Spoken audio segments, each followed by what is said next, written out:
Good evening, councillors, staff, ladies and gentlemen. I declare this briefing session open at 6:30 p.m. The proceedings of the briefing session are electronically recorded in accordance with the Council's recording and live streaming of council meetings council policy, other than for matters of a confidential nature. The guide in determining those matters of a confidential nature is in accordance with the Local Government Act of 1995. Please note that briefing sessions are audio recorded and audio live streamed only in accordance with the Council's policy.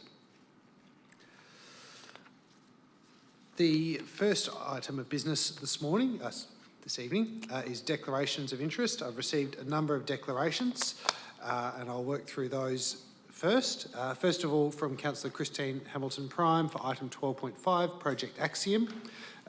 This is an interest that may affect impartiality as employees of HCL are known to Councillor Hamilton-Prime. Another declaration from myself for item 12.4, status of legal actions. This is a financial interest as I do work for Thomson Gear, but I do not work on City of Joondalup matters there. A further declaration from Councillor Fishwick for item 12.9, Coastal Hazard and Risk Management Adaptation Plan, Community Reference Group. It's an interest that may affect impartiality as a number of the community members who have nominated are known to Councillor Fishwick. Same for myself for that item, also an interest that may affect impartiality as many of the nominees are known to me, and a further one from Councillor Hamilton-Prime, also for 12.9, also an interest that may affect impartiality as many of the applicants are known to Councillor Hamilton-Prime. Are there further declarations, Deputy Mayor? Yes, thanks, Mr Mayor. I'll make a similar declaration to one I've done before regarding Project Axiom and my knowledge of people from HCL. Thank you. Thank you. Councillor Kingston. Thank you. I have an interest that may affect impartiality for item 12.9. A number of the nominees are known to me. And then could we just get advice for 12.8, elected member superannuation, whether we need to declare impartiality interests for that? Ms Bergman. Thank you for the question through you, Mr Mayor. I don't believe that a declaration is required for this item. All elected members across the state would be considering similar items, but I can follow that up and provide some further information. Thank you. Councillor. Any further declarations? Councillor Hutton. Just for 13.1.1, a member of my family is a frequent user of the facility. Thank you. Any further declarations? Yep. Councillor Pizzey. Just for 12.9, the Coastal Hazard Risk Management and Adaptation Plan, and a number of the people who would like to be appointed are known to me. Thank you. Awesome. Thank you. And of course, if any others come up during the meeting, you can always declare then. Next item of business is deputations. Deputation requests are made in writing and addressed to myself, and a time period of up to 15 minutes is set aside for each deputation.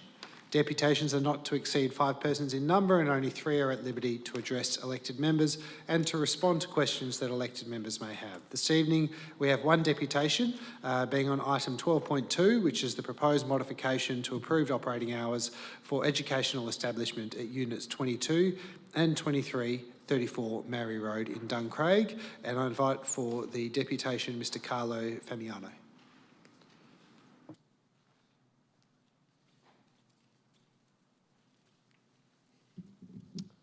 Good evening, councillors, staff. Thank you for the opportunity to speak tonight.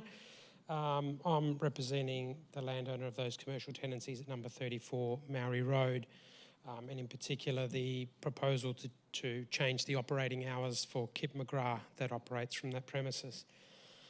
The aim here is to try and get a Saturday class in for Kip McGrath. Now, I know we've tried in the past for a morning class, a morning period, but there was issues there with clashing times with the approved cafe on that site. So we've gone back to the drawing board and had a look at what we can do to try and get a class on a Saturday to try and provide some assistance to students within the area, and they are local students. So we've decided that we'll do an afternoon class, a time that doesn't clash with the cafe and other uses on that site. The period that we've chosen is 2:30 to 5:30, and just giving you some facts in regards to the 2:30 time start is the class doesn't actually start at 2:30. It's actually when we're expecting students to actually attend the site. The actual class starts at 2:45. It runs for 2.5 hours, and hopefully the kids will be back home by 5:30, 5:15. The aim is not to keep them there till the evening. I noticed in the report there was a comment about the kids able to attend classes during the week at a later time. I think Saturday's a little bit more sacred than weeknights. I think Saturday nights is a family time, and we're trying to get those kids home before 6 o'clock. The actual use itself is only 15 students. They're all primary school students. We've actually consulted with Kip McGrath and got this information just to confirm and give to council tonight that it is a 2 hours and 15-minute session. It is 15 primary school kids. There's no high school kids in the classes. There's 2 staff, and one of those staff members actually live locally and walk to work. A number of the students that are attending the premises ride their bike, walk and use e-scooters. So not everyone needs to drive to the site. Just in regards to the key concern is parking. And the clash time with the cafe itself, and whether or not the two operate at the same time during peak periods. Looking at the cafe, and we know this information because Little H Cafe has provided their operating details to both us and the city at the time. Their kitchen closes at 2:30. They shut shop and walk out the door at 3 o'clock. So the actual technical shortfall that we're looking for Kip McGrath is only for a 30-minute period at best. And during that period, the volume and patronage numbers at the cafe has dramatically dropped. From the data that we received from Little H Cafe, after 2 o'clock, they've got an approval for 60 seats on a Saturday afternoon or Saturday morning, afternoon. By 2 o'clock, they've only got 30 patrons, and then that declines until 3 o'clock. We did a parking survey as part of this application to have a look at how many available parking bays are on site between 2 and 3 o'clock, which is that clash period with Kip McGrath and the cafe. And after the 2 o'clock period, and especially after 2:30, there's up to 4 to 8 bays available on site. So there certainly is bays available for parents to drop off those kids that do elect to be dropped off and not ride or walk. And the parents do not stay in their car for 2.5 hours. They're all local kids. The parents go back home. They're only around the corner. So they're not occupying those bays, or they won't be occupying those bays for more than just the drop-off period. So I guess at the end of the day, we just want to conclude that we do believe that the proposed time that we have in front of you, in front of council, is appropriate. It won't cause a clash between the cafe and Kip McGrath. It's certainly not going to cause parking problems within the Duncraig Activity Centre. I think there's other uses that are going to cause that problem, not this one. Just again, reiterating from the last time I was here, the landowner of these units have paid and constructed 5 bays within the public realm. So he's given to the community, he's not just taking. And those bays are available for everybody to use. I think there is merit in this, and I don't think that it's going to have such a detrimental impact to the area. And at the end of the day, we're trying to get some support for primary school kids and get additional studies for them. We're not proposing anything that's large and at a large scale and has an activity that lasts all night. So at the end of the day, we plead to council to not accept the recommendation for refusal and support this application and go ahead and approve it. Just on another side note, I have spoken again to the landowners because, like I said, we discussed with the city about trying to get a later start time, and we were conscious that we didn't want students going home at 6:30 at night on a Saturday night. The maximum that we could potentially go to is 3 o'clock. That's not ideal. We'd want 2:30, just so that we can get families together a lot earlier than later. But it's something that could be considered. Thank you. Thank you, Mr Famiano. Councillors, any questions? Councillor Fishwick? Thank you, Mr Mayor. Just refresh my memory, what times do the week, Monday to Friday classes finish? During the week, Yes. From memory, I think that was 7 o'clock. 7, okay. Yep. In looking at the parking situation, when your parking survey was done, did that take in account areas C, D, C and F and G? Sorry, Did they take in the areas marked on your plan, C, D, E, F and G? Yeah, the survey did, if you looked at, I don't know if you've got a copy of the traffic report or parking survey, the parking survey did take into account a number of places. We didn't focus on, and I haven't focused and accepted any of those areas within the shopping centre because they're not our bays. Well, they are. Those areas C, D, E, They- F the- and the- G the- belong to the Murray Shopping Councillor Centre. Fishwick, we'll just Sorry, ask you sorry. to direct questions through the chair. Thank you. So, question, please. Those areas, are they belonging to Hawaiian as part of the Murray Road Shopping Centre? Where the survey was also conducted, which ought not to be part of this application because they don't have reciprocal rights. Mr Famiano? Yes, certainly we know that there's no reciprocal rights of any agreements between our client site and the Hawaiian site. The parking survey did take into account those areas. We're certainly not using them, we're not proposing to use them, we don't intend to use them. In our report, the planning report, we focused on our bays and those street bays that were paid for by our client. We do not rely on the Hawaiian Shopping Centre car park.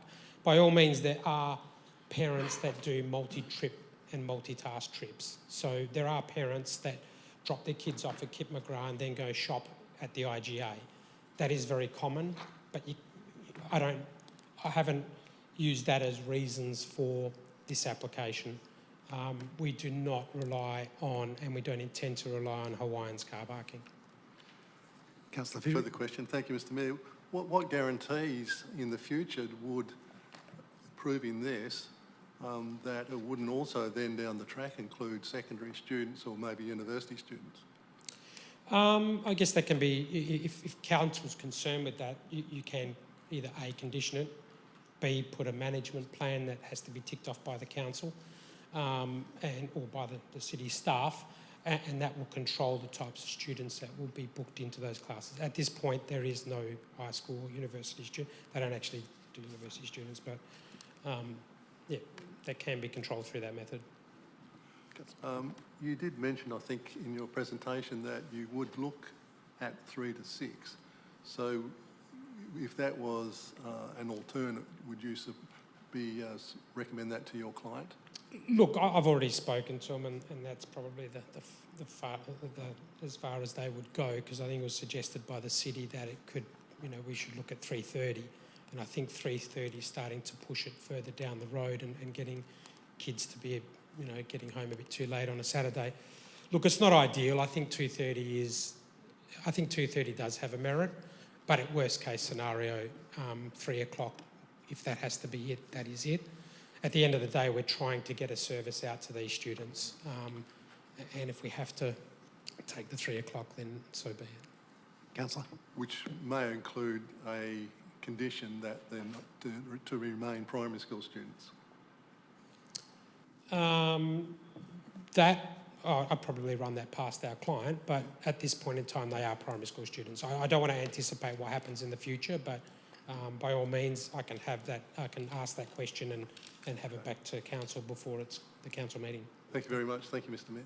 Thank you, Councillor Fishwick. Further questions? Councillor Kingston? Thank you. I'm just looking at the parking calculations that are in the attachment, and you said in your deputation that there are 2 teachers that require parking bays during the full period of time. Are there any other staff members or associated persons that need parking for the full period of time? No, there's only 2 staff members on a Saturday afternoon. One of them lives locally, so they can actually walk on a good day. Obviously, if it's raining, they're not going to walk. So during some periods, they'll need that bay. So there's two staff members. There's no other staff members. Councillor? Thank you. And then following on, as it says here that there is a parking ratio of 1 per 3 students accommodated. Generally, how many students come per car? You take the assumption that 1 student comes per car. One student. And then, thank you. And then further, just comparing the table that's on page 13 of the traffic assessment, looking at the recreation private use, it says in your table that it is operating after 3 p.m. And then in the table from the administration's of the belief that it's not operating after 3 p.m. So does the private recreational use operate after 3 p.m. in your understanding? No, our understanding that the private recreation use ceases at midday on a Saturday. During the week's a different story. On a Saturday, it ceases at midday. Okay. So just which we're not operating at that period. So. And just why does it then appear in your table that it does operate on Saturday after 3 p.m? On which table? On page 13 of the CF Town Planning and Development report. Because when we do our assessments, we always take the extreme, like the worst case scenario. But they do not operate after 12. And then the last question, there's of course a difference between your table calculations and the officer's report, including the off-site bays as parking bays allocated towards the development. Could you just run through your rationale for that? Yeah, those bays, we take them into account. I know they're not on site, but our client paid for them as part of a condition and a requirement for previous applications for that site to accommodate parking for those uses that are on this site. So at the end of the day, if they've been, the way I see it is they've been funded by our client to provide parking to support the uses on that site, well then it's only fair to use them in the calculations. That's all. Thank you. Thank you. Thank you, Mr. Fabiano. Thank you. That concludes deputations. Next item of business tonight is public question time. There's a set of procedures which relates to public question time, and I'll request that you follow my direction at all times. You'll have an opportunity to ask up to 2 questions. Your questions should be directed to the chair and asked in a polite and respectful manner. Also, questions asked at a briefing session must relate to an item listed on the briefing session agenda. As is our practice, I maintain a register outside, and I'll start there and call forward Ms. Michelle Kwok.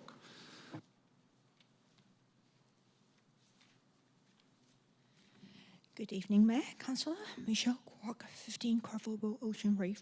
The first question is in relation to the city engaging with a consultant to prepare a report on feasibility of reducing the city's chemical use.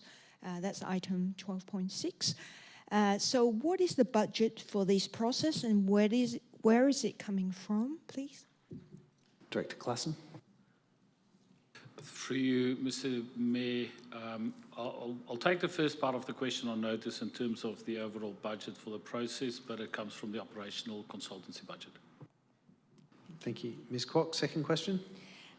So in your answer to my question 3, the report on the feasibility of reducing the city's chemical usage is broader than just expanding the city's current use of steam.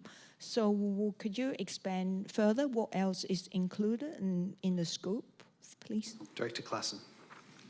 Through you, Mr. Mayor, what's included in the scope for the consultant is not limiting it to steam only, so we'll leave that option open, and asking someone that specialises in steam would actually limit the response just to that component. That's why we left it open to see what options might be available.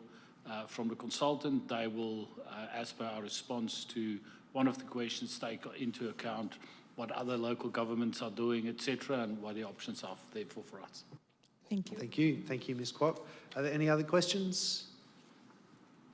If Not, I declare public question time closed and we proceed to public statement time. There's a set of procedures which relates to public statement time, and I request that you follow my direction at all times. You're able to make a statement for up to 2 minutes. Your statement should be directed to the chair and be asked and be given in a polite and respectful manner. No question or discussion will occur at the end of your statement, and as with question time, statements made at a briefing session must relate to an item listed on the briefing session agenda. As with question time, we've maintained a register, and I call forward for a statement Mr. Callum Thatcher.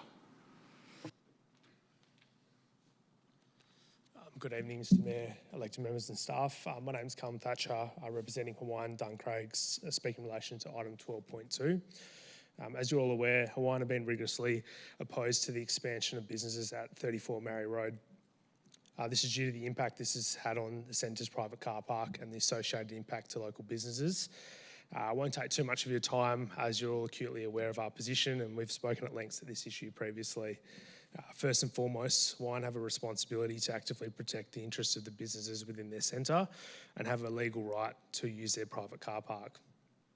There's been very clear evidence of substantial use of the centre's car park for businesses which do not form part of the ownership of Hawaiian Duncraig, and therefore they have no control over how these are used. All of these minor extensions and expansions ultimately have a cumulative impact regardless of how minor they may seem, and in this respect we do not support any further extension of operational hours to the educational establishment. As noted in the officer's report, there is simply no capacity on site at this development to accommodate any further shortfalls. The order undertaken by the applicant has demonstrated there is limited to no capacity left to further expand. Only 4 bays being available to service 2 staff and 15 students is not sufficient. Whilst we acknowledge drop-off may occur, there's also nothing to prevent parents or students who are of age to drive and park, and there's also been no commitment made to the type of method of travel to that business. Once a car park has reached a certain capacity, patrons often seek alternatives due to the perception of it being full. In the case of 34 Mary Road, the availability of car parking is not obvious from the street, and its confined space and lack of connectivity further discourages the use. The car park has reached capacity and business need to work within the confinements of the site. Thank you for your time. Thank you, Mr. Thatcher. If I can get an address as well, I didn't at the start. I'm happy with business address. Just in relation to Hawaiian Duncraig's shopping centre, so that would be the. I'm not sure the address off the top of my head. I think for the record and knowing, I think elements would be preferred if that's okay. Yes, no worries. 500 Hay Street, Subiaco. Thank you, Mr. Thatcher. Thanks, thank you. Are there any other statements? If not, I declare public statement time closed. Next item of business, just bear with me, is apologies and leaves of absence. We have 2 councillors who are on a leave of absence, being Councillor Vinciulo and Councillor May. Otherwise, we have a full house. Are there any requests for a leave of absence for later of this month's meeting, councillors? If not, we go to the next item of business on the agenda, which is confirmation of minutes, which we'll deal with at the ordinary council meeting, as we will for identification of matters, announcements by the presiding member without discussion. Item 10, identification of matters for which the meeting may be closed to the public. We have 2 confidential reports, being item 12.4, which is the status of legal actions report, and item 12.5, notice of motion, Project Axiom. I will propose to take the item 12.9, Coastal Hazard and Risk Management Report, behind closed doors as well, because really the entirety of that discussion is the appointment of members from the nominees, and all of those people are confidential until we have formed that committee. So all 3 of those items will be dealt with behind closed doors. Next item is petitions. We have not yet received any new petitions. Are there any petitions received by elected members? If not, we go then to the reports section of the agenda. And noting Mary Road being of particular interest is at the top of the agenda, I will work through it sequentially. So I'll start with item 12.1, development and subdivision applications generally, February 2025. Questions on this item, Councillor Kingston. Thank you. Do we know when the subdivision application for Woodvale Drive will come to the council in this item? Director Lee. Thank you, through you, Mr. Mayor. We've provided the referral response back to the West Australian Planning Commission I believe that was in March, and so that would come through to the next round of council when we report on recommendations made for the March. Thank you. Further questions? Next item of business, item 12.2, proposed modification to approved operating hours at 34 Mary Road, Duncraig. Councillor Fishwick. Thank you, Mr Mayor. Just a question, if I may, to the Director. If this was approved, would you be seeking to have a condition that it would be primary school students only? And how would that be managed? Director Lee. Thank you, through you, Mr Mayor. When it comes to the parking ratios that we're guided by in our local planning policy, it doesn't have a different ratio for primary or secondary or tertiary students, and so there's not necessarily something that would guide us in the policy in looking to distinguish between primary or secondary school students. However, if there is a parking shortfall that exists and the way that parking shortfall can be accommodated or supported is by the particular nature of the student coming, then you would look to potentially condition the type of students. And I think the way that we do that, it was suggested by Mr Famiano and the deputation, it could either be through a specific condition of approval that references for primary school age students only, or you could do it through a management plan. I think if it's purely just to restrict it to primary school age children, I'd look at more of a condition rather than a management plan, because a management plan you'd be capturing a whole range of other considerations. And so my suggestion would be, if that is something that is on council's mind, I would see it could be managed through a condition of approval. Councillor. Thank you, Mr Mayor. I'd like to seek an alternate for the council meeting, please, that approval be given to operate between the hours of 3 p.m. and 6 p.m, and that a condition of that approval would be that it would only be for primary school students. Thank you. Director. Thank you, through you, Mr Mayor. Yes, we can prepare an alternate for that. Thank you. Further questions? Councillor O'Neill. Thank you, Mr Mayor. Just one question, if I could get some clarity. Did the report that was provided for the parking shortfalls, did that take into account the additional parking bays on the street? I'm not following if it was or not wasn't. Director Lee. Thank you, through you, Mr Mayor. The parking survey that's been provided with the application, it looked at a few different parking areas. Two of those parking areas were the street parking that's available, 3 bays on Murray Road, 2 bays on Consinia Road. It is broken down separately in the parking survey, and so when the city has undertaken its own planning assessment, we've distinguished between the available bays on site, which we believe can be counted as of right, if you like, in terms of a parking assessment, and then we've also given consideration to the parking bays on street, but also noted that there's not an exclusive use of those, so they can be used by public as well. Councillor Chester. Yes, thank you. Look, I know the Director hasn't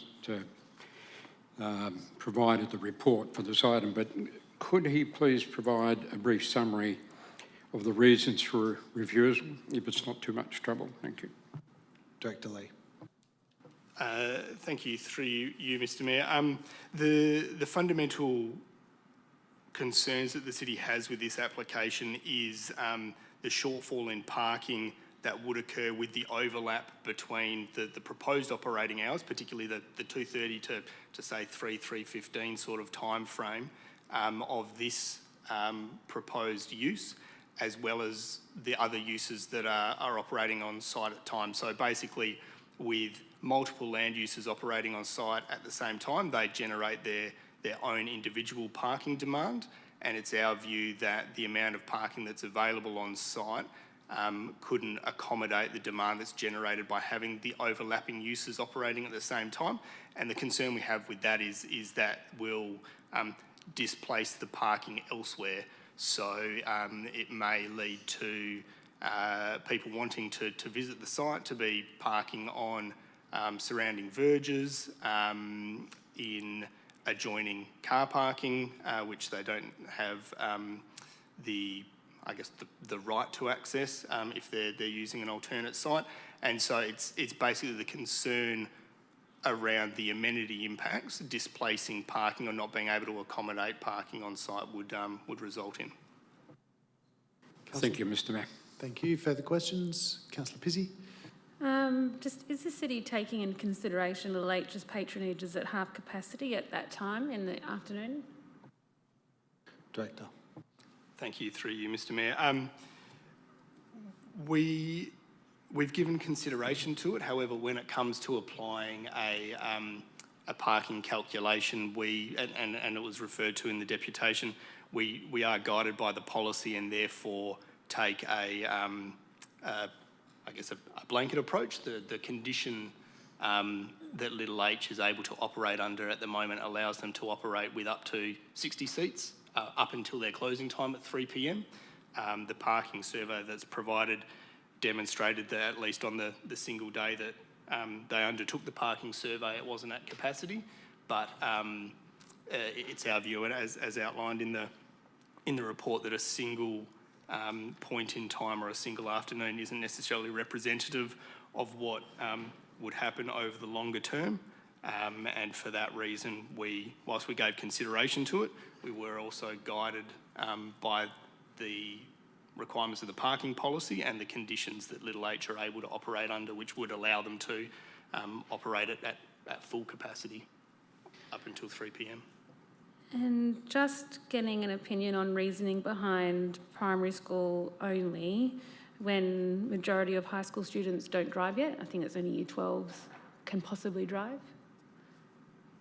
Director. Thank you, through you, Mr Mayor. My understanding is the applicant has indicated that it would only be primary school age children, and that would influence the way parking would behave on site, and therefore that would have a lesser impact than if it was allowed for primary and secondary school age children. But as I mentioned before, our local planning policy doesn't necessarily, it doesn't distinguish between the two. But certainly if there was a need to substantiate a shortfall and it was felt that the primary school age children would have less of a parking impact, then that would be the reason why you might want to include a condition to limit it to that. Thank you. Councillor Kingston.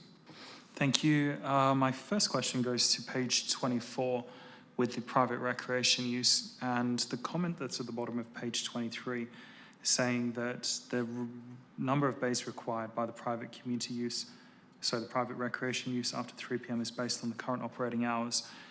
Is it that the current development conditions for the private recreational use limits them to 12 p.m, or is it their current operating hours, so they're not operating after midday? Director. Thank you, through you, Mr Mayor. Their planning approval doesn't have a restriction on operating hours, and so the comment in there is just based on how they're currently managing their business rather than what they're tied to on a planning approval. Councillor. Thank you. And following that, so it could be their right to start Saturday afternoon classes if they wish to expand their business. Director. Thank you, through you, Mr Mayor. At this stage, if there's not a planning condition that limits their operating hours, that is potentially the case. I think the report also makes the observation that we do have an active application from that tenancy at the moment that we're considering, and will be coming through to council probably in the next couple of months. Councillor. Is it possible to know what that application is? Is it going to be Saturday afternoon or evening hours? Director. Thank you, through you, Mr Mayor. I will perhaps take that on notice and provide some detail for elected members on the application in the briefing session notes. But certainly part of the proposal is to increase the number of patrons that they have per class. But I would also just have to confirm whether or not they are looking to operate on a Saturday as well. I will just, and I understand very much the line of questioning and why that would be asked, but we have to deal with the one that's before us. Councillor Kingston, we can't factor that in. Councillor Kingston? Thank you. And then the required number of bays, and the policy just deals with a ratio per students. What assurance can we have that the proponent would limit their staff to 2 staff rather than 3 staff? Director. Thank you, through you, Mr Mayor. I think condition 2 of the current approval states that a maximum of 15 students and a maximum of 3 staff are permitted on site at any one time. I would suggest that any alternate that looked to provide approval for the application also look to modify condition 2 for Saturday hours that would limit the number of staff to 2 as well. Further questions? Councillor? Yes, thank you. And then just another one, of course, the ratios that are in the policy are sort of a rough guide in some ways. Could we get a calculation of how many vehicles we would expect for each of these uses? So if they were operating at 3 and after 3, because judging by what's said, if it's, say, a maximum of 3 staff and 15 students, and as the Deputy has suggested, it's 1 car per student, that would be 18 vehicles. Even after 3 p.m, that does seems that would cause issue with the shortfall. So could we get some sort of calculation about vehicle numbers, if there's a way to look at that? Director. Thank you, through you, Mr Mayor. We can certainly try and provide some guidance for elected members in terms of vehicle numbers. I think the point I would make, though, is when we're undertaking our planning assessment and considering the planning merits of the application, we are guided by the policy and the car parking ratios that it provides. And so whilst there may be more vehicles coming and going, when it comes to exercising our considerations from a planning point of view, we would still be guided by the ratios of the policy. Thank you. Thank you. Next item tonight, item 12.3, parking amendment local law. Any questions on this item? Councillor Raftis. Thank you, Mr Mayor. Note from one of the comments or responses was the query around parking on verges. Was there any contemplation of changes around that within this law? Thank you. Director. Thank you, through you, Mr Mayor. The parking local law underwent quite a comprehensive review through 23 and 24, and ultimately council did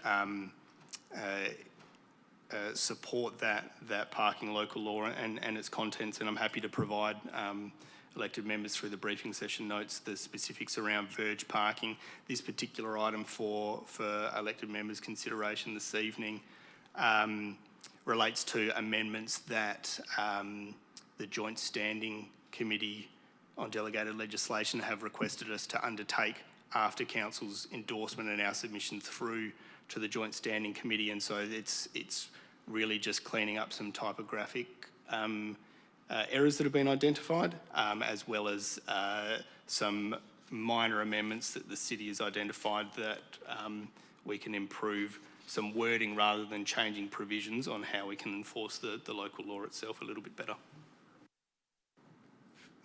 Councillor Fishwick. Thank you, Mr Mayor. Is there any indication from the Minister that they might give a response between now and the council meeting? Director.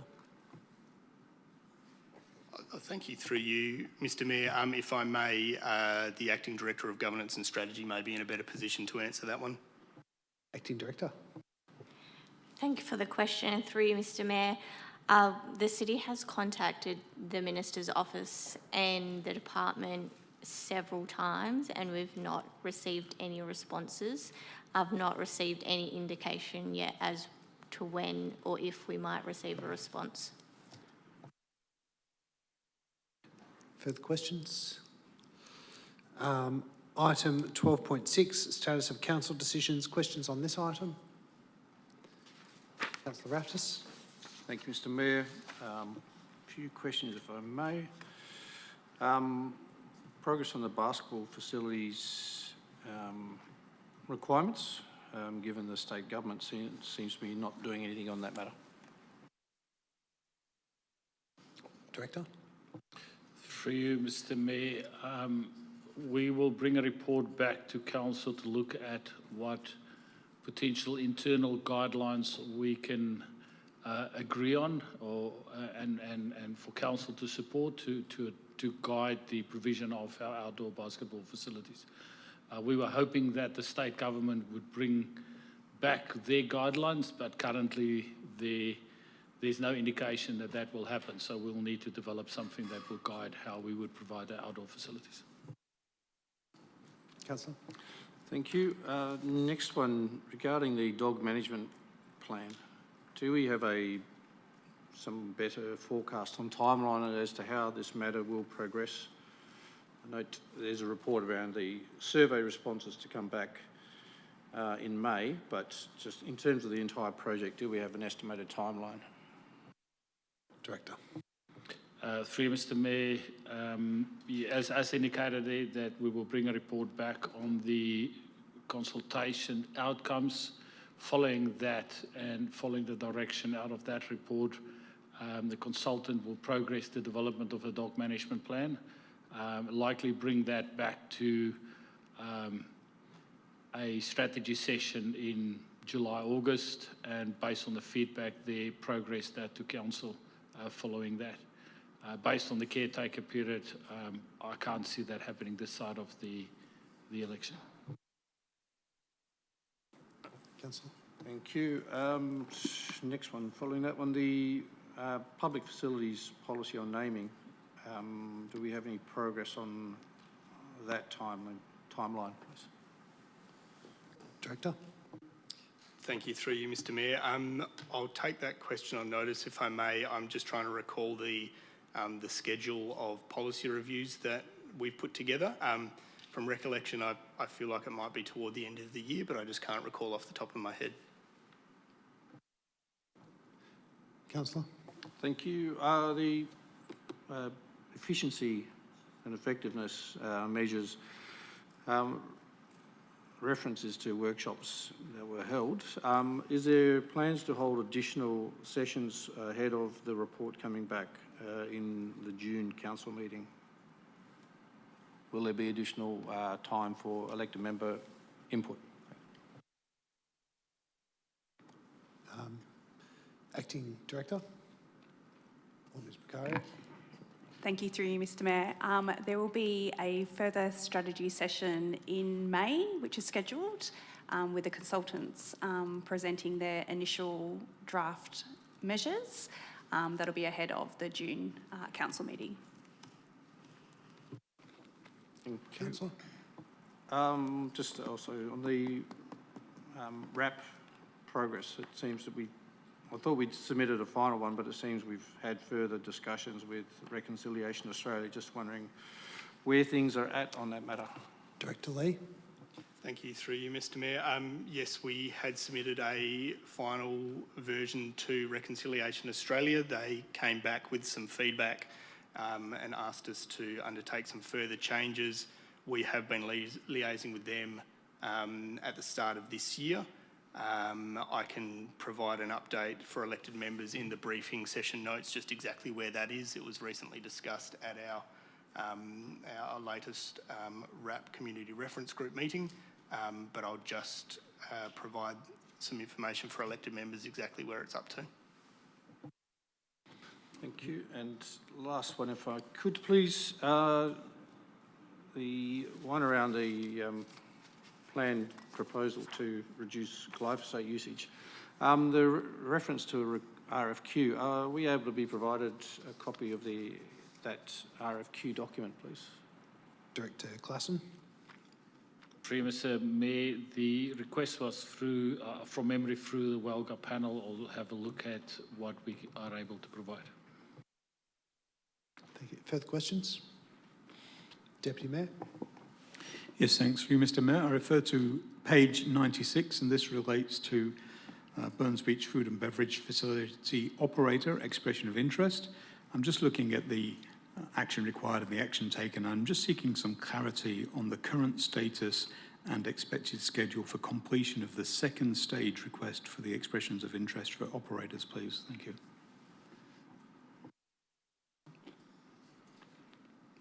Director Humphrey.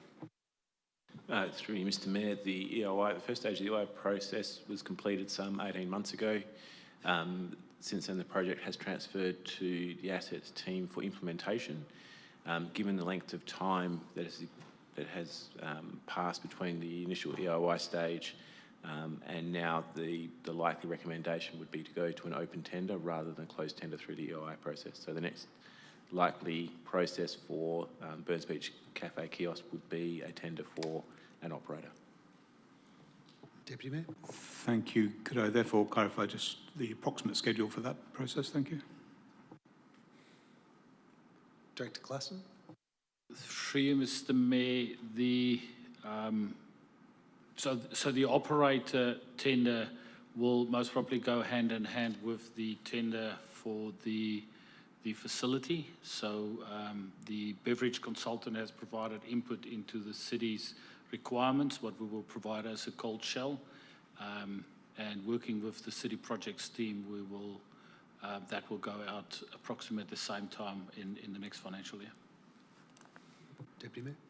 Given that we've completed a expression of interest process and determined 4 candidates which would have gone to stage 2, can I just check what those operators or potential operators have been told about this process? And presumably there will be no development from that expression of interest, so it's basically starting the line again at a stage 2 with a tender process or RFQ. Thank you. Director Humphrey. Through you, Mr. Mayor, the EOI process, during the EOI process, it was clearly articulated to everyone participating that there was no commitment from the city to proceed with the second stage. The purpose of the EOI was twofold. One was to identify if there were likely to be anyone who would be able to operate the facility, and then secondly, what the likely costs and revenue for the city would be. I don't recall us specifically communicating with the EOI respondents since the closure of that process, but I will check with the city projects team and provide that response on notice. Further questions?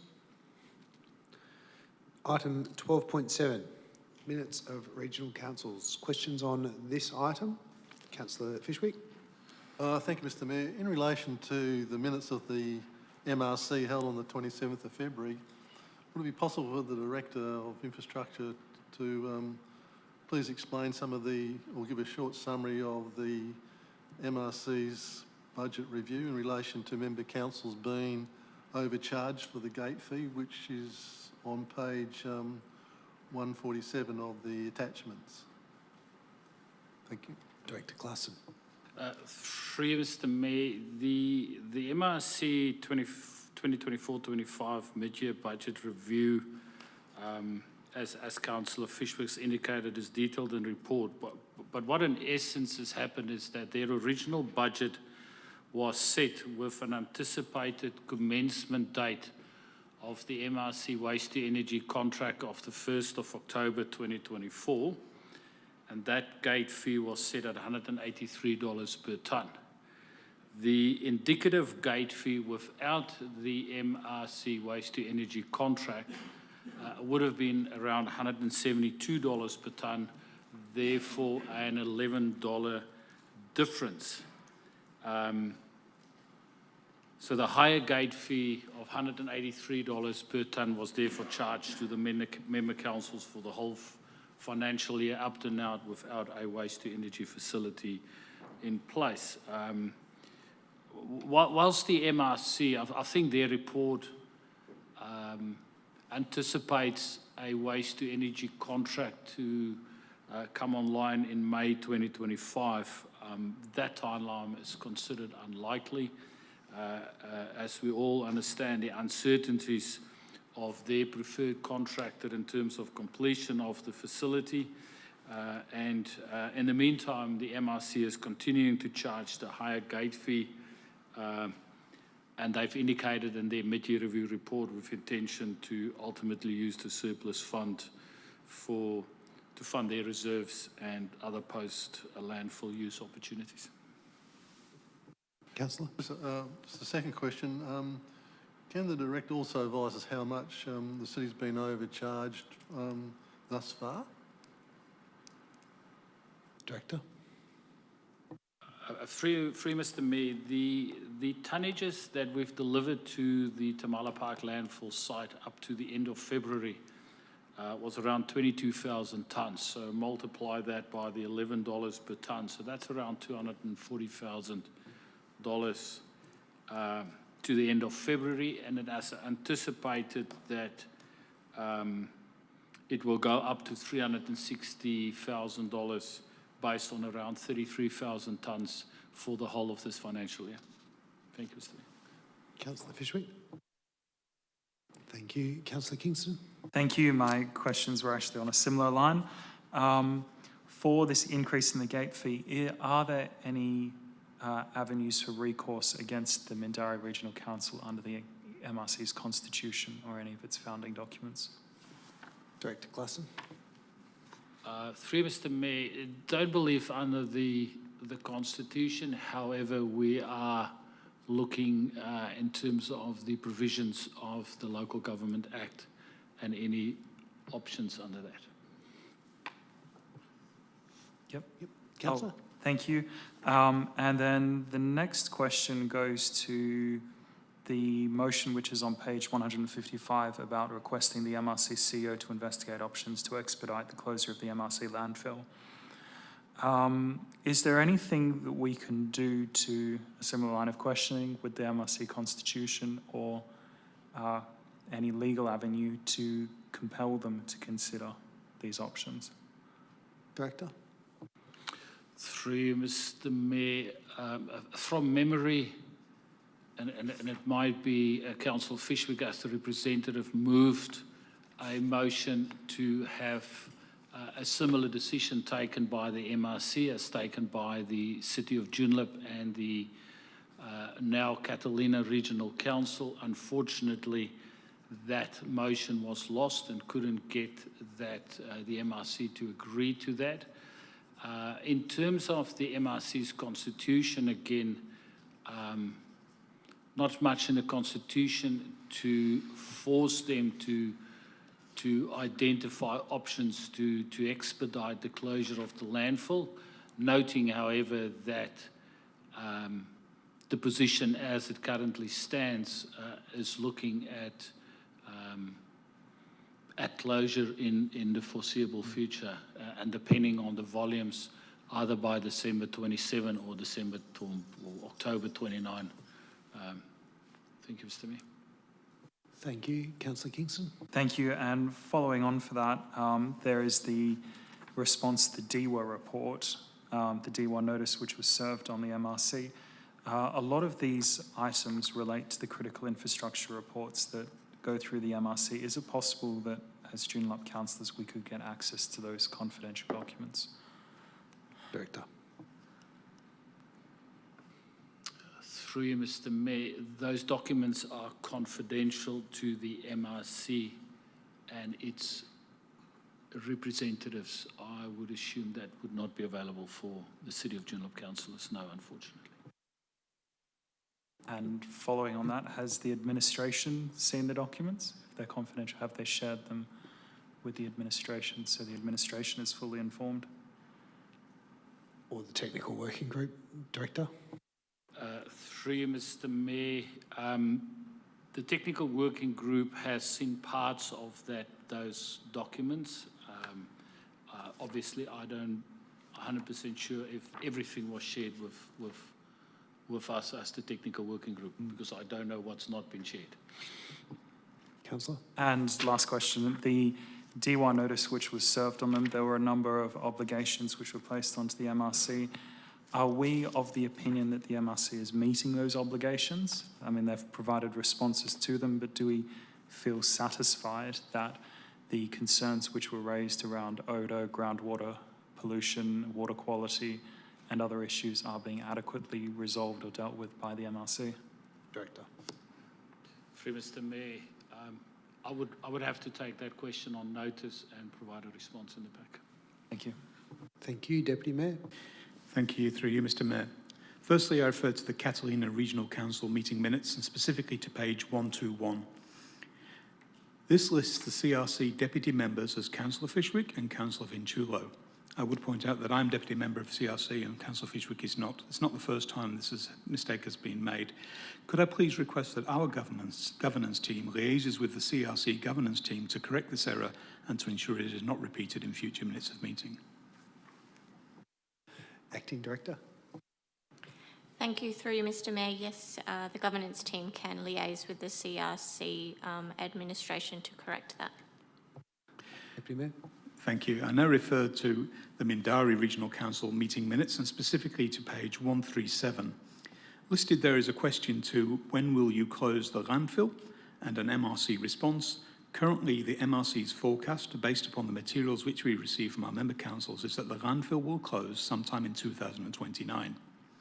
Now, my understanding, based on information provided to me previously by the CEO is that of MRC, is that the expected business as usual closure date is in calendar year 2027. Please can I seek clarification from Director Clarkson regarding the predicted closure date of the Tamara Park landfill, considering business as usual, and also any alternative dates that may take into consideration different landfill profiles and potential diversion to waste to energy. Thank you. Director Clarkson. Through you, Mr. Mayor, don't want to respond on behalf of the MRC. However, the dates that have been provided to the City of Joondalup administration is as follows. A closure based on business as usual in the calendar year 2027. My understanding is that that's December 2027, November, December 2027. And the other date that's been provided to the COJ administration is that with the potential diversion to waste to energy, if that proceeds, the closure date is in the calendar year 2029. Again, a specific month was not provided, but I think it's in the latter part of that calendar year. Thank you. If I may, through you, Mr. Mayor. So given that the answer given in the minutes is different from our understanding that 2027 is business as usual, I wonder if we can get an explanation from MRC regarding their answer to that question and reconfirmation of the dates. Is that possible? Thank you. Director. Through you, Mr. Mayor, I know there was a request or a question to the MRC regarding that. Their current business as usual, as their council has made a decision to identify a preferred tenderer for waste to energy, is that their business as usual was seen as the waste to energy tender in place. As such, that's the date he has quoted, and that's the information, again, that's been provided to us. It's not the information that we have. Deputy Mayor. Thank you. Through you, Mr. Mayor. Given that response, I would therefore reword it into an alternative question. Can we seek clarification from MRC regarding the expected date for completion of the Tamara Park landfill under the scenario that there is no diversion to waste to energy? And also, given the current expected schedule of waste to energy, I assume that that would be different from had the waste to energy already been implemented. So can we seek answers from MRC regarding those two dates? Thank you. Director. Through you, Mr. Mayor, yes, we can seek answers on those for those dates. However, I don't know if we'll be able to have the information ready for the pack, but as soon as we receive that information from the MRC, we'll provide it to elected members. Thank you. If I may continue, Mr. Mayor, I would now refer to page 155 and item 9.4, the odour management report. This was mentioned previously by Councillor Kingston. So there was an amendment to add a new point 2 was proposed that requests the MRC CEO to investigate options to expedite the closure of the MRC landfill in an orderly and timely manner and provide a report back to future MRC council meeting. In the minutes of meeting, there are reasons given for that amendment. They're clearly stated there. However, the amendment was lost by 8 votes to 3. I note that there are no reasons given for voting against the amendment, but I wonder whether we can get some clarity as to any reasons why elected members of Mindarie Regional Council voted against that. And if that can't be answered by the Director, maybe it can be answered by people from City of Joondalup who are at the meeting. Thank you. Director. Through Mr. Mayor, it's not possible for anybody to comment on the reasons why people voted in what way. As I've indicated earlier in my comments, that was a motion that was moved by Councillor Fishwick. Unfortunately, that was lost on the night and couldn't get the support from the majority of the MRC members. Deputy Mayor. Yes, thanks. I'll seek some clarification from Councillor Fishwick. Thank you. Not necessarily now. I can't. Not necessarily now. I probably shouldn't have allowed the question to go to the Director, but I know ultimately it wasn't directed at the Director, which is why I allowed it on that occasion. Councillor Fishwick. I have a question, if I may, Mr. Mayor. Councillor Fishwick. As I understand it, the East Rockingham facility won't be open until May, but there was mention that the Kwinana facility was now up and running again. Is that correct? Director. Free Mr. Mayor, the information we received is that the Kwinana facility is not fully operational. However, they are receiving most of the municipal waste that they've contracted. Most of the commercial waste is still not going, or that's the last information we received about 3-4 weeks ago. Further questions? Item 12.8, elected member superannuation. Noting we've got an update from the Director of Governance, there is no requirement for a declaration and she's given us that advice. Any questions on this item? Councillor Kingston. Thank you. It's actually a follow-up on the governance advice. The advice related to Section 560 of the Act, which is about financial interests, but impartiality interests are defined separately. So can we just get advice that impartiality interests are not required for this item? Thank you. Fair question. Acting Director.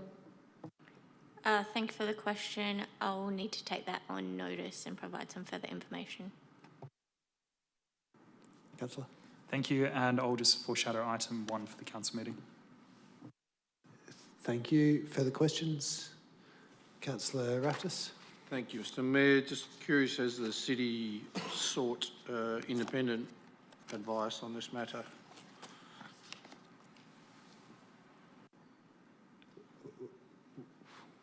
Do you mean generally, or do you mean in terms of the question about conflict of interest declaration? Well, sorry, I thought we'd move on to the superannuation. Yes, we are on superannuation. Yeah, in terms of, look, the attachment from the department, page 191, makes reference to recommending councils seek independent financial advice to consider their particular circumstances and impacts, etc. Just wonder, have we sought such advice? Thank you. I will go Acting Director of Governance in the first instance, I think. Thank you for the question. No, the city has not sought independent advice. I think it might be directed to individual members if they wanted to seek their own taxation advice in that regard. Councillor Raftis. Thank you. So, in terms of how this bounces back between reference to the superannuation guarantee requirements versus making this payment, are we clear on any implications on age of councillors and the ability to make superannuation payments on their behalf? And if not, are they able to have that money paid in some other form?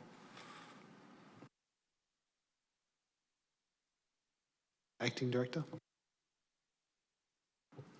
Thank you for the question. I would need to take that question on notice and provide some further information in the pack. We'll take that on notice, but that was raised in the strategy session as well, Councillor Raftis.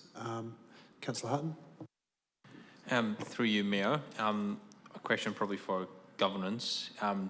Is there a need for the city or the council to make a decision on this motion, or could the council resolve not to make a decision, and would that have any impact on the administration? Acting Director. Thank you for the question. That's up to the council.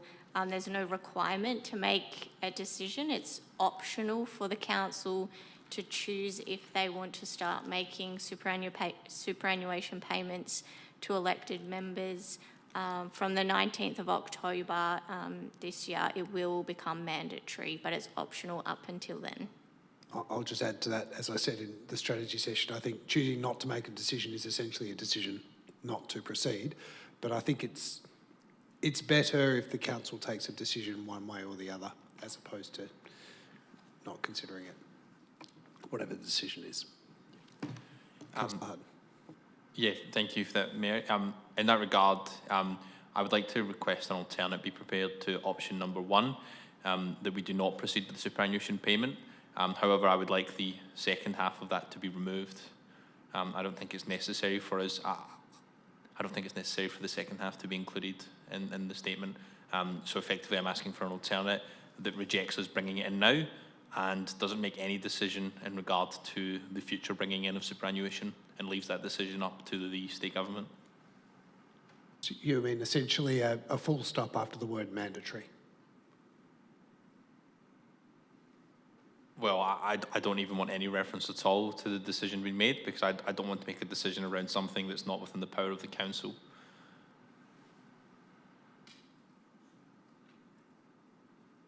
I don't understand that. It is within the power of the council. Yeah, so my alternate is basically just rejecting the option to bring in. I don't want any reference to us. I feel that the current wording of the motion infers that we are supporting the mandatory provision to bring in superannuation at that date.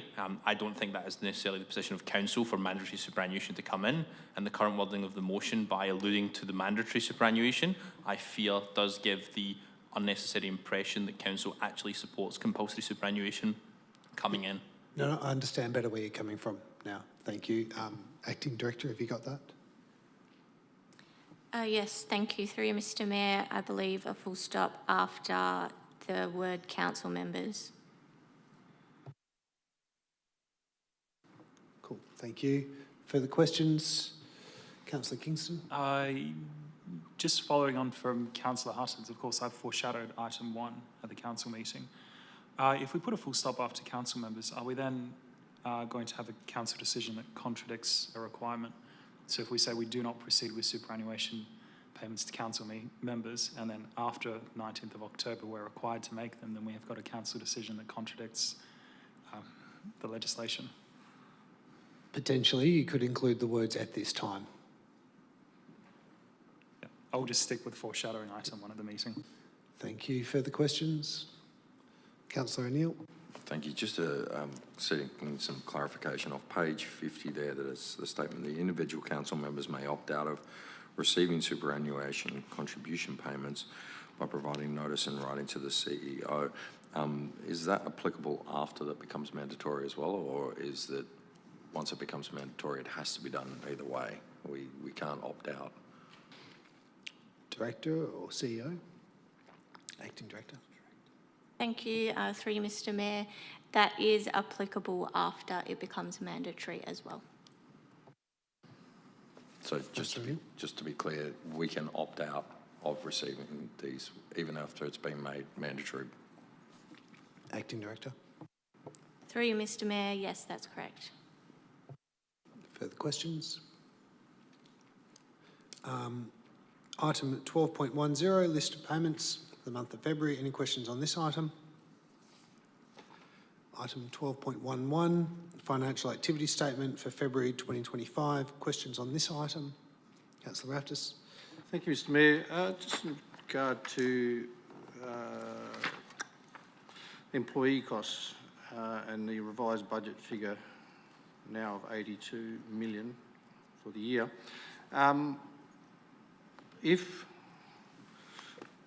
Does the administration plan to adjust the over adjustment of employee costs due to a vacancy credit? Director Humphrey. Through you, Mr Mayor, we are monitoring the year-to-date trend. It is possible that if the trend continues, we will bring a further budget amendment to the May meeting.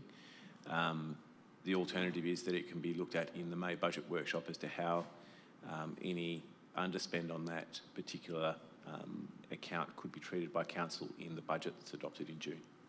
But we are monitoring the situation and will provide further information in May. Councillor.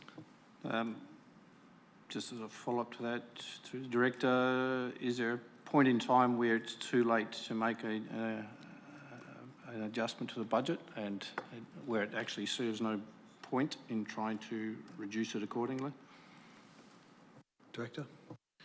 Through Mr Mayor, well, obviously the end of the financial year would be the absolute deadline. Council can at any point up until the adoption of the next budget decide how it would allocate any underspend on any account. So I would believe May or June would still be acceptable for Council to consider how any underspend on employee costs could be allocated within the current year budget, whether it was to be transferred to reserve or held as a carry forward for the next financial year would be something Council can look at.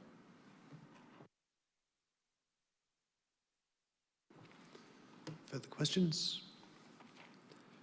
Item 12.12, card transactions for the month of February. Any questions on this item? If not, I won't, but we will go behind closed doors and consider the three confidential items. So, people in the gallery, thank you for your attendance. Councillor Hutton. Are we going to do 13.1.1 first? Sorry, you are correct. I had that highlighted for other reasons. I usually highlight the confidential items. Thank you for that, Councillor Hutton. 13.1.1, McNaughton Park facility upgrade. Deputy Mayor. Yes, thanks to you, Mr Mayor. I note that there has been a recent social media post by a federal election candidate with a funding commitment of $2 million for this project. Please can I ask if any further information is available regarding this commitment? Thank you.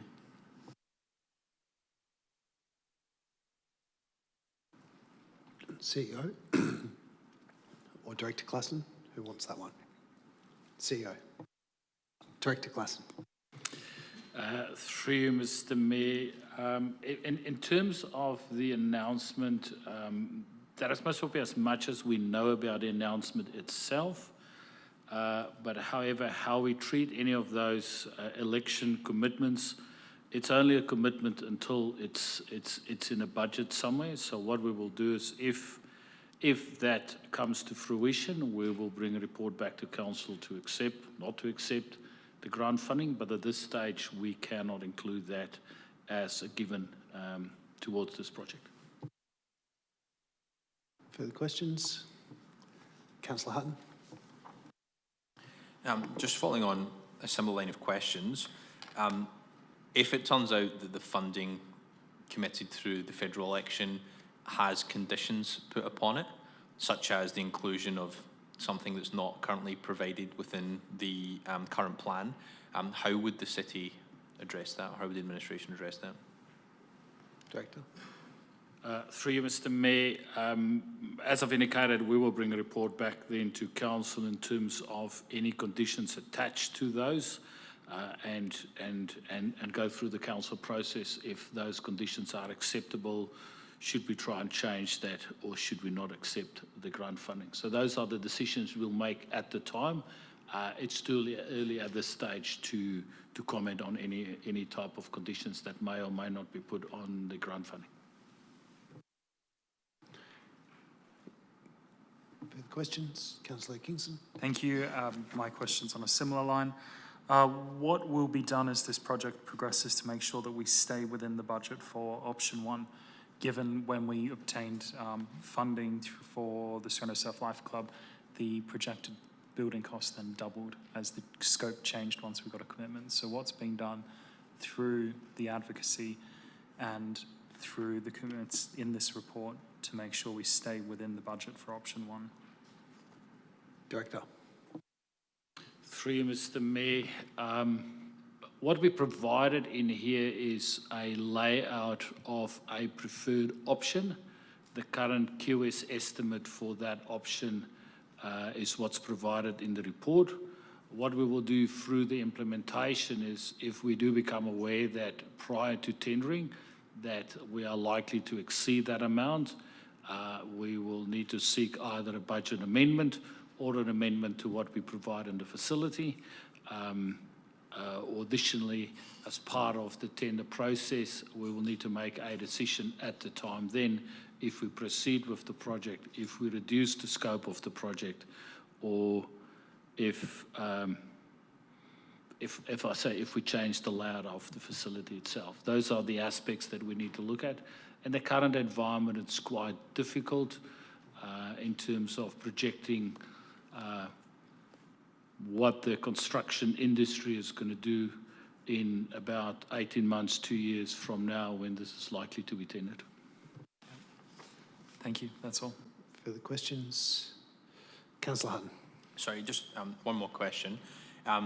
Given we're approving the concept design option one, if we were to hold off on doing that until the results of a federal election and we had clarity around the funding commitments, would that have any impact on the final delivery date of the project? Director. Through Mr. Mayor, I think what's quite important is that if we potentially wait for that and that goes deep into the next financial year, it will definitely have an impact on the delivery date. As part of the design process, we'll look at this.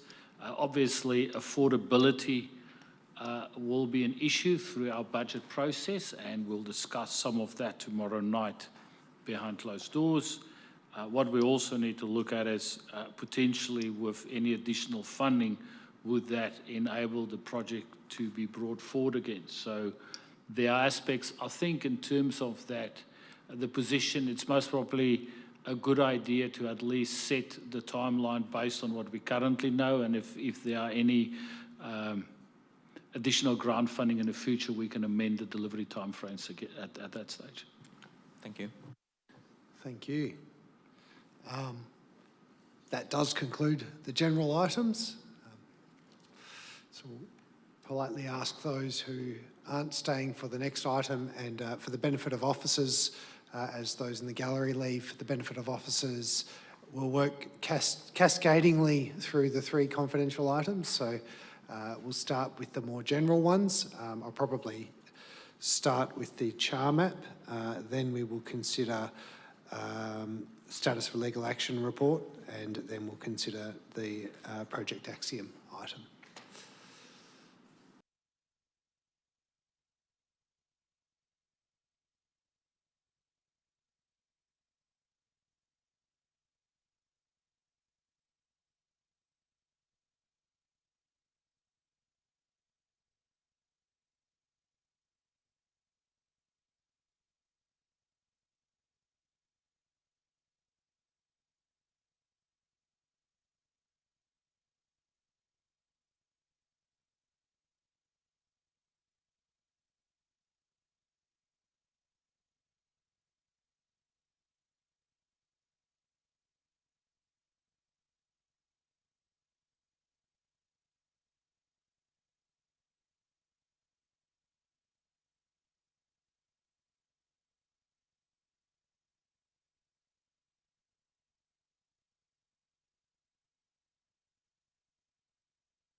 happy to give me the thumbs up when that's running?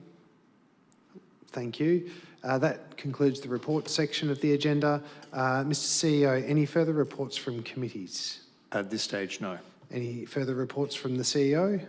At this stage, no. Urgent business will be dealt with at the ordinary council meeting. Motions of which previous notice has been given. Are there any notices of motion for the next council meeting that anyone wishes to give notice?